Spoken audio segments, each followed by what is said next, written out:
Hey everyone, and welcome back to another Supademo product update. This month, we're diving into 5 new updates. Voiceovers 2.0 with a brand new Expressive mode, powerful new platform search, a redesigned dashboard theme, simplified workspace settings, and 2 new integration updates, including Seismic for revenue teams. Let's dive in and explore the updates. First up, the headline for this release, Voiceovers 2.0. The VoiceOver sidebar has been completely refreshed, with new voices to choose from, better grouping by locale and region, and an editing experience that's much easier to work with.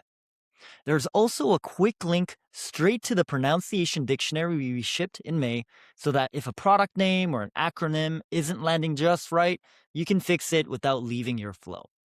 And here's the part that I'm most excited about, a brand new expressive mode.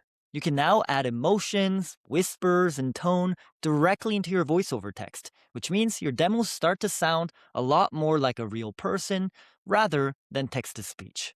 If voiceovers are a key part of your demo workflow, go play with this one first. Next, search, which now works across every layer of Supademo.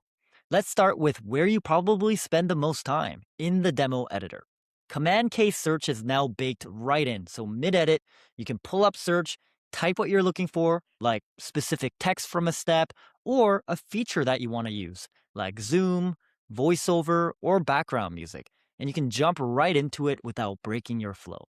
It surfaces editing actions, capabilities, step text, and feature entry points, so the fastest way to do anything now in the editor is to just type it. This same Command K search works across the dashboard. As your workspace grows, you can now search for pages, features, settings, and quick actions and go directly there no matter where they live. And dashboard search now works across all content, including interactive demos, showcases, demo hubs, route hubs, folders, as well as videos.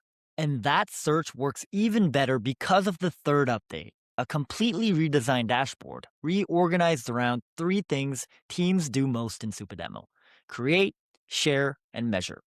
Under Create, you got Supademos, you got videos, and demo agents. Under Share, you got showcases, demo hubs, and route hubs. And under Measure, you can jump right into the analytics. A familiar yet new and elegant design language and theme across all corners of the Supademo experience. So please go ahead and try it out. Next up, settings got the same glow-up treatment. Instead of controls scattered all across the app, branding here, members here, API keys somewhere else, everything now lives in one centralized settings hub, broken down by theme, administration, account, content, and enterprise. Managing your team got a lot cleaner too, like inviting members, changing roles, or transferring licenses. It all got redesigned along with a completely refreshed enterprise page for user management, metrics, and login history. And finally, we shipped 2 big integration updates this month. First up is manual field mapping. When you connect your CRM like Salesforce or HubSpot into Supademo, you can now map source fields to exact destination fields, down to the specific field or API name. Our AI-powered mapping still handles all of the heavy lifting, but if you got custom CRM properties or strict attribution requirements, you now have full control over how demo data flows into the systems your sales and marketing teams use. And second, Supademo now integrates directly into Seismic. For enablement and revenue teams using Seismic, this means your interactive demos and showcases can live right inside your sales content workflows that your sellers already use. And that's it for June. All 5 updates that I shared today live in your dashboard today, so go try out the expressive voiceovers, the Command K search, the brand new design, and the integrations. And if you build something great with them, tag us and let us know so that we can help you amplify. Otherwise, I'll see you next month.